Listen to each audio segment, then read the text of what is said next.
Hello നമസ്കാരം. ഏറ്റവും പുതിയൊരു വീഡിയോയിലേക്ക് സ്വാഗതം. 2025 മെയ് മാസത്തെ റേഷൻ വിഹിതവുമായി ബന്ധപ്പെട്ട ഏറ്റവും പുതിയ അപ്ഡേറ്റ്സ് ആണ് ഈ വീഡിയോയിൽ വരുന്നത്. അപ്പോൾ ഏതൊക്കെ കാർഡുകാർക്ക് എത്ര വീതമാണ് വിഹിതം എന്നുള്ളതൊക്കെ ഡീറ്റെയിൽ ആയിട്ട് നോക്കാം. അതിനു മുമ്പായിട്ട് ഈ ഒരു ചാനൽ ആദ്യമായിട്ടാണ് കാണുന്നതെങ്കിൽ സബ്സ്ക്രൈബ് ചെയ്യുക, സപ്പോർട്ട് ചെയ്യുക, എല്ലാവർക്കും ഒന്ന് ഷെയർ ചെയ്തും കൂടി കൊടുക്കുക കേട്ടോ.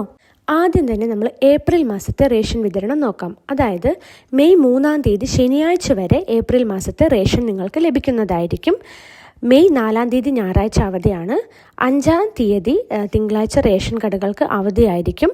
അതിനാൽ തന്നെ മെയ് 6-ാം തീയതി മുതലായിരിക്കും മെയ് മാസത്തെ റേഷൻ വിതരണം ആരംഭിക്കുന്നത്.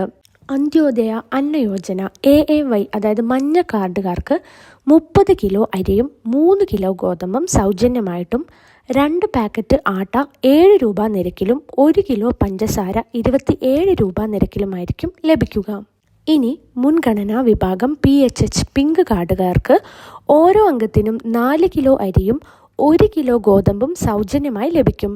കാർഡിന് അനുവദിച്ചിട്ടുള്ള ആകെ ഗോതമ്പിൻ്റെ അളവിൽ നിന്നും 3 കിലോ കുറച്ച് അതിനു പകരം 3 ആട്ട പാക്കറ്റ് 9 രൂപ നിരക്കിൽ വേണമെങ്കിൽ ലഭിക്കുന്നതാണ്.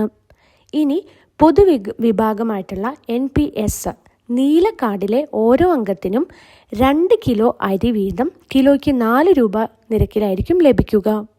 ഇനി വെള്ളക്കാർഡ് അതായത് പൊതുവിഭാഗം NPNSലെ കാർഡിന് 6 കിലോ അരി കിലോയ്ക്ക് 10 രൂപ 90 പൈസ നിരക്കിലായിരിക്കും ലഭിക്കുക.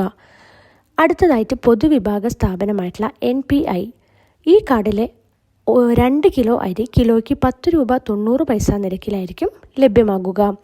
അപ്പോൾ ഇതൊക്കെയാണ് മെയ് മാസത്തെ റേഷൻ വിതരണവുമായി ബന്ധപ്പെട്ട വിവരങ്ങൾ. അപ്പോൾ എല്ലാവരും ഒന്ന് ഷെയർ ചെയ്ത് കൊടുക്കുക. ആദ്യമായിട്ടാണ് ഈ ഒരു ചാനൽ കാണുന്നതെങ്കിൽ സബ്സ്ക്രൈബ് ചെയ്യുക, സപ്പോർട്ട് ചെയ്യുക. താങ്ക്